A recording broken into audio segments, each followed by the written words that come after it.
I never believed in curses, or at least I didn't think about them much. I had read about haunted objects, possessions, and letters written by the dead, but I always assumed they were just ghost stories, fabricated tales meant to spook people. I was wrong. It all started with a letter I found in my late uncle's desk. My uncle, Harold Langford, was a quiet man. He had been a writer, a recluse, really, who lived alone in an old Victorian house on the outskirts of town. He wasn't the kind of uncle who sent birthday cards or made an effort to keep in touch. In fact, I hadn't seen him in nearly 15 years. So when I got the call from the executor of his will, informing me that I had inherited his house and all of its contents, I was shocked. I arrived at the house on a cold November afternoon. It was exactly how I remembered it. Tall, foreboding, with peeling paint and windows that seemed more like vacant eyes than glass. The house smelled of dust and stale air, and even though the electricity was still connected, the dim yellow bulbs did little to push back the creeping shadows in the corners. I spent the first few hours wandering through the house, familiarizing myself with the space. Most of the rooms were in disarray, books stacked haphazardly, papers covering every surface, and old furniture wrapped in white sheets. It was clear my uncle had lived in near isolation for years. It wasn't until I entered his study that I found the letter. The study was small, lined with bookshelves stuffed with thick, ancient-looking tomes. A single wooden desk sat in the center, its surface scratched and stained with ink. There was an old typewriter, a pile of unfinished manuscripts, and a single envelope sitting perfectly centered on the desk. What caught my attention was that the envelope had my name on it. My breath hitched as I picked it up. The handwriting was sharp and deliberate, written in black ink. But what unsettled me the most was the fact that the ink was wet. I hesitated before opening it, an unexplainable sense of dread crawling up my spine. But curiosity won. Inside was a single sheet of paper covered in the same jagged handwriting. The words sent a chill through my body. Do not write back. Do not respond. Whatever it tells you, whatever it asks of you, ignore it. You must burn this letter immediately. If you don't, it will begin. And once it begins, it will not stop. There was no signature, no explanation. Just those words. I let out a shaky breath and glanced around the room. The shadows in the corners seemed to stretch just a little farther than they had before. I swallowed hard, tried to ignore the growing sense of unease clawing at my gut. This had to be some kind of joke. Maybe my uncle was losing his mind before he died. Maybe he had written this in the midst of paranoia, convinced something was haunting him. But then, something happened that made my stomach drop. A new line of text appeared on the page. You found it. I dropped the letter as if it had burned me. My heart pounded against my ribs. The ink was still glistening, as though someone had just written it. That was impossible. I took a step back, my breath coming in short, shallow bursts. My hand was shaking, my mind racing to come up with some logical explanation. Maybe the ink had been there before, just faint enough that I hadn't seen it right away. Or maybe my uncle had used some kind of disappearing ink. But as I watched, the letter changed again. New words began forming, as though an unseen hand was dragging an ink-covered pen across the page. Why didn't you burn it? A cold, creeping dread settled into my bones. The air in the room felt heavier, thicker, as though something unseen had shifted. I grabbed the letter, my fingers trembling. The words kept appearing, one after another, written in the same jagged script. You shouldn't be here. I backed away toward the door, my pulse hammering in my ears. I didn't understand what was happening, but every instinct in my body screamed at me to leave. That's when the typewriter moved. The keys pressed down on their own, one by one, each keystroke echoing in the silent room. T-A-P-T, A-P-T, A-P, the sound of the space bar being hit. Then another letter. H-E-L-L-O-I froze. My breath caught in my throat. The typewriter paused, as if waiting for me to respond. I took another step back, but before I could turn to flee, the typewriter started again. You should answer. The lamp flickered. The bookshelves seemed taller now, like they were leaning inward, pressing closer. I did the only thing I could think to do. I grabbed the letter and ran. I sprinted through the darkened hallway, nearly tripping over the uneven floorboards. The house groaned around me, the walls creaking like old wood under pressure. The air grew thick with the scent of ink and something else, something sickly sweet, like decaying paper. I burst into the kitchen and fumbled through the drawers, searching for matches. My fingers finally closed around a small box, and I grabbed the letter, ready to set it aflame. But the moment I struck the match, the flames flickered and died. Every single one. No matter how many times I tried, the flame would not catch. It would flicker, sputter, and vanish before it could touch the paper. The letter would not burn. And then the hum started, faint at first, almost like a whisper just beyond my range of hearing. A deep, resonating hum that seemed to come from inside the walls. I turned in slow horror as I saw movement from the study. The typewriter was still clacking, typing something faster now, more frantic. I could hear the keys slamming down, the carriage return dinging over and over. Then silence. And the words on the page? We warned you. The last thing I remember before the lights went out was the feeling of something pressing against my back, cold, weightless, like unseen fingers resting on my shoulder. Then darkness. When I woke up, I was on the kitchen floor. For a moment, I couldn't remember how I had gotten there. My head pounded, my limbs felt heavy, and the stale air clung to my skin like damp cloth. Then it all rushed back, the letter, the typewriter, the humming, the lights going out. I bolted upright, my pulse slamming against my ribs. The house was eerily silent. The letter was still clutched in my trembling hand. I turned it over, praying that whatever message had appeared last night had somehow faded.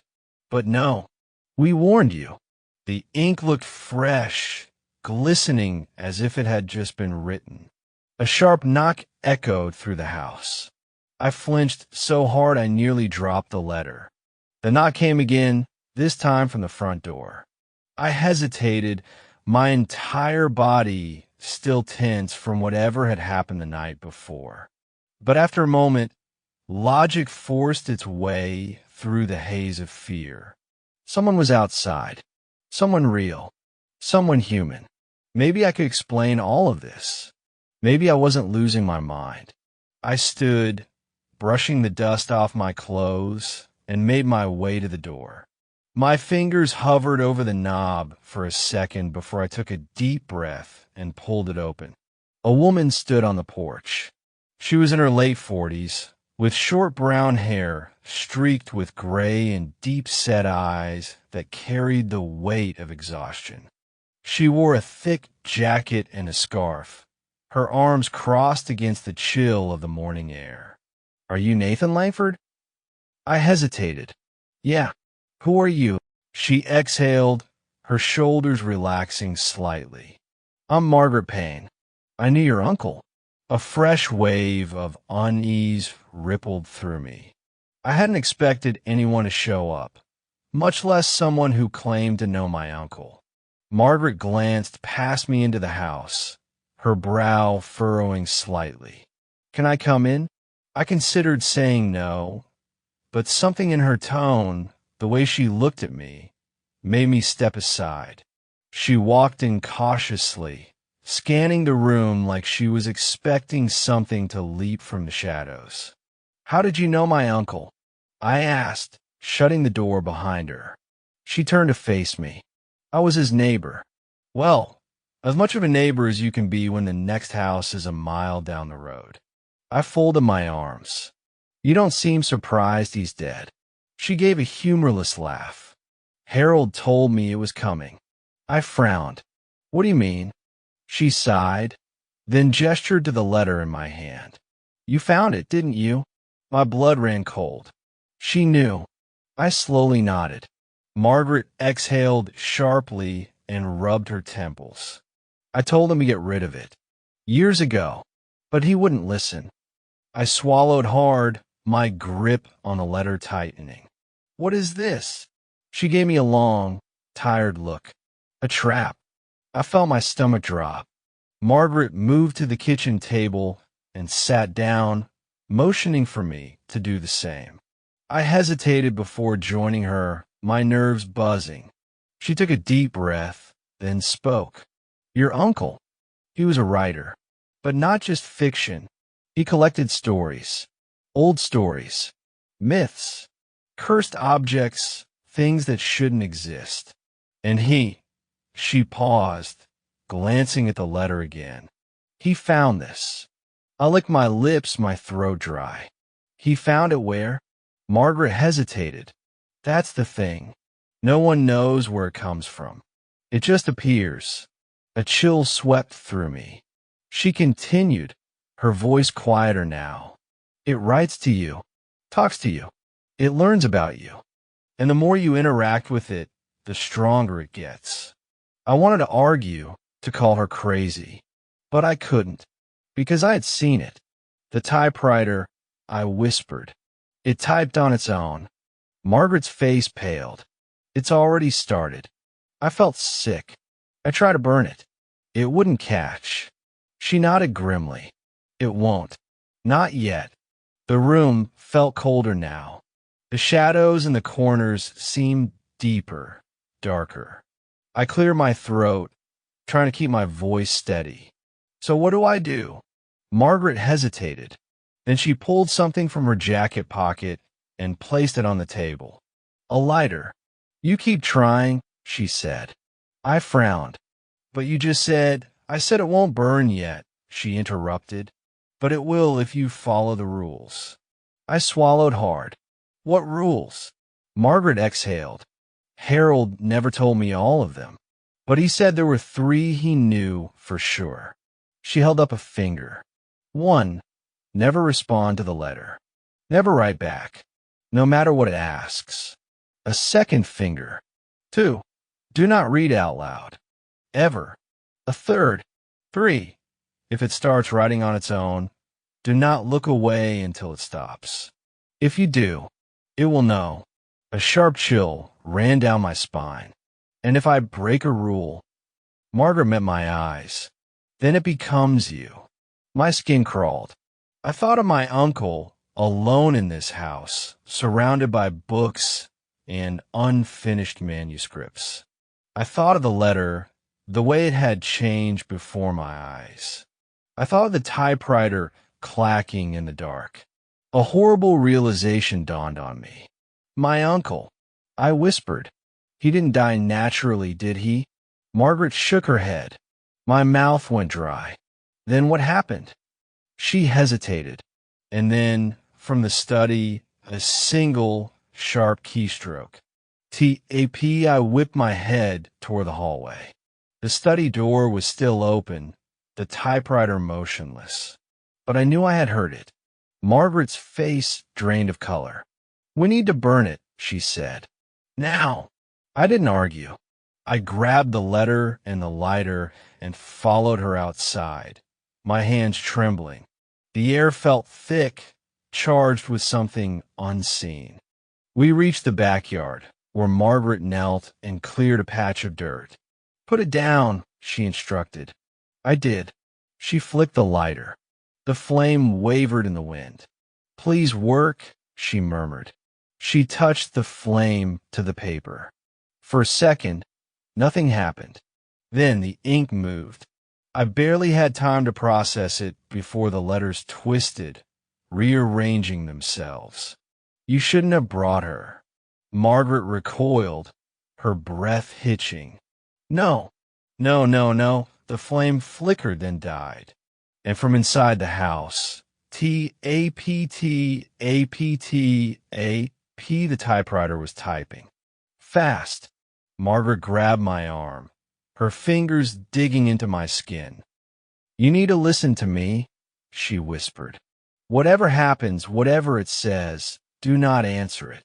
I swallowed hard, my stomach churning, because from the open doorway, a voice whispered, "Nathan, why won't you talk to me?" The whisper came from inside the house. Low, soft, familiar. "Nathan, why won't you talk to me?" I froze. My lungs locked up as my body instinctively recoiled from a sound. The voice wasn't Margaret's. It wasn't even a stranger's. It was my uncle's voice. Margaret gripped my arm tighter. "Don't move," she whispered. The house loomed behind us, its dark windows like vacant eyes. The front door was still open, a sliver of blackness beyond it. Something moved in the shadows, subtle, shifting. A single key clacked, then another. The typewriter was typing again. T-A-P-T, A-P-T, A-P. My mouth was dry as I forced out a whisper. "It sounds like him." Margaret's face was pale, her lips pressed into a thin line. "It's not." Inside, the typewriter fell silent. Then the whisper came again. "Nathan, please. Help me." I felt something cold coil in my stomach. The voice was weak now, strained with desperation. It sounded exactly like my uncle, his cadence, his tone, his slight rasp from years of smoking. I clenched my jaw. "No," I muttered. "This isn't real. My uncle is dead." Margaret exhaled, relief flickering across her face. "Good. Don't listen to it. That's what it wants." I turned my attention back to the letter. It still lay in the dirt between us, its ink twisting unnaturally. Then, as if it had been waiting, new words bled onto the page. He didn't listen either. Margaret's breath hitched. The ink spread like veins across the paper, forming new letters, new sentences. I could do nothing but watch as the letter continued to write itself. He spoke to me. He answered. He let me in. My hand curled into fists. Margaret nudged the letter with her foot, her face twisted with disgust. "This is what it does. It plays with you. It learns how to make you doubt. That's why Harold." She cut herself off, inhaling sharply. I turned to her. "That's why my uncle what?" Margaret looked like she was debating whether to tell me the truth. Then, finally, she said it. "Your uncle didn't just die, Nathan." A shudder went through me. Margaret licked her lips. They found him sitting at his desk. His hands were on the typewriter, like he had just finished writing something. His face was... She trailed off, exhaling shakily. His face was wrong. I swallowed. Wrong how? She hesitated, then whispered. He was smiling. I nearly took a step back. Margaret continued, her voice brittle. The paramedics tried to move him, but his fingers were dug into the keys. They had to pry them off, and his face, his mouth, was stretched in this awful grin, like something had pulled it open from the inside. My stomach churned. The letter trembled in the dirt. New words bled across the page. He invited me in. "Will you?" Margaret grabbed the lighter again and flicked it on. "We have to try again." She pressed the flame to the paper. This time the edges curled. A flicker of hope surged through me as the paper darkened, crinkling under the heat. The ink writhed like living veins, but the flame was winning. Then the wind howled. Not a normal gust of wind. Not natural. It came from inside the house, a violent, rushing force that screamed through the open door. The flame died instantly. Margaret gasped and stumbled back. My heart slammed against my ribs. Then, from the doorway, something stepped forward. I couldn't see its face. I wasn't sure if it even had one. It was a shape, a distortion of the shadows, taller than a man, shifting in place like smoke caught in a glass jar. But it moved with purpose. And then it spoke. You should not have brought her. My breath caught in my throat. The voice was my uncle's, but it was wrong. Hollow. A voice spoken through gritted teeth, stretched and too wide. Margaret grabbed my wrist. Inside. Now. Before I could react, she dragged me away from the letter and toward the house. My instinct screamed at me to run in the opposite direction, to flee into the woods and never return. But as we rushed inside, the door slammed shut behind us. The temperature dropped instantly. The air was thick, pressing against my chest like a lead weight. The house was different now, darker, impossibly silent. Margaret pressed her back against the door, breathing heavily. It doesn't like me here. I turned in slow circles, my pulse thundering. What the hell do we do now? She clenched her jaw. We follow the rules. But the typewriter, it was still typing. A rhythmic, unnatural tapping from the study, steady and deliberate. Tap, tap, tap, tap. The keys weren't hesitating. It wasn't writing on its own anymore. It was being used. Margaret's face darkened. It's making you a letter. I felt something cold creep up my spine. What happens if I read it? Margaret hesitated. If it's done writing, don't. I swallowed hard. My feet felt rooted to the floor. The typing stopped. A silence settled over the house. Then, from the study, the slow, deliberate sound of paper sliding out of the typewriter. My stomach dropped. Margaret grabbed my wrist. Listen to me. We have two choices. We could try to burn the letter again. I felt the air grow heavier. Or, she hesitated, then whispered, or we leave it here, and we run. I turned toward the study. Something was waiting, something that wanted me to read it. The silence in the house was suffocating. Margaret's grip on my wrist was so tight it almost hurt. But I didn't pull away. I couldn't, because I could hear it. The paper, sliding out of the typewriter on its own. A slow, deliberate whisper of parchment against metal. The sound was impossibly loud in the stillness. It made my skin crawl. Something was waiting. Margaret took a breath. We have to go. But my legs refused to move. My mind was stuck on one simple, terrifying truth. The letter had been typed for me. And somehow I knew that if I read it, if I even looked at it for too long, it would be the end. I turned to Margaret. Can we destroy it? She hesitated. Maybe, but not here. Not while a floorboard creaked. I barely had time to react before something slammed into the front door from the outside. Bang! The entire frame shook. Margaret and I jumped back, and I heard her breath hitch. Bang! Something was trying to get in. A shape pressed against the window. Not a human silhouette, but something warped, stretched like a smudged fingerprint on glass. Then the voice came again. Nathan, open the door. I staggered backward. The voice was my uncle's. Perfectly clear. Calm. Familiar. But I knew it wasn't him. Margaret clenched her teeth. Don't answer. Don't react. The window rattled. Nathan, don't you want to know the truth? I shut my eyes, willing it to stop. Then the letter moved. Not by wind. Not by accident. It dragged itself across the desk toward me. I swore into my breath, stepping back as it slid forward. Margaret grabbed my arm. Nathan, we leave. Now. But then the voice at the door changed. Please, please help me. I froze. That wasn't my uncle's voice anymore. That was my mother's. I turned too fast and Margaret lunged forward, grabbing my shoulders. No, no, it's not real.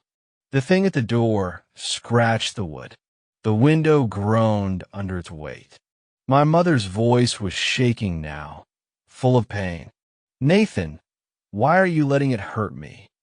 I shut my eyes. It wasn't her. It was never her. Margaret yanked me toward the back of the house. We are leaving. We stumbled into the hallway, my mind reeling. Then I heard it, a new sound rising beneath the whispers. The soft click of typewriter keys. Slow, deliberate. T-A-P, T-A-P, T-A-P. Margaret stiffened. She turned to me. It's writing another. My stomach dropped. Margaret pulled me toward the kitchen, where an old back door led into the overgrown yard. The doorknob was rusted, but she grabbed it, twisting frantically. Locked. Her breath came fast. Shit. I reached for it too, my fingers sweaty against the metal. Then tap, tap, tap. The typewriter was faster now, frantic, like it was racing to finish. Margaret pulled a knife from her belt. Without hesitation, she stabbed the door's wooden frame, splintering the old lock. The door groaned open. Then the typing stopped. Margaret looked at me. Run. And we did. We sprinted into the yard, our feet crushing damp leaves and tangled roots. The cold night air burned my lungs. The house loomed behind us, watching. Then Margaret tripped. She hit the ground with a cry, her ankle twisting on a root that hadn't been there before. I spun back. Margaret, she gritted her teeth. Don't stop running. But before I could reach her, a sound cut through the trees. The creak of the back door. Opening again. Something was stepping out. Something that had been waiting inside the house. Margaret's face drained of color. Nathan, don't look. I looked, and I almost screamed. A tall, thin figure stood in the doorway. Not human. Its limbs were too long. Its fingers curled inward like broken branches. But the worst part, the part that made my skin turn to ice, was its face. Or, rather, the absence of one. There was nothing there but warped flesh. A smooth, featureless void. And yet, somehow I knew it was smiling. A horrible, invisible grin stretching across something that shouldn't exist. Margaret grabbed my arm. Go. Now.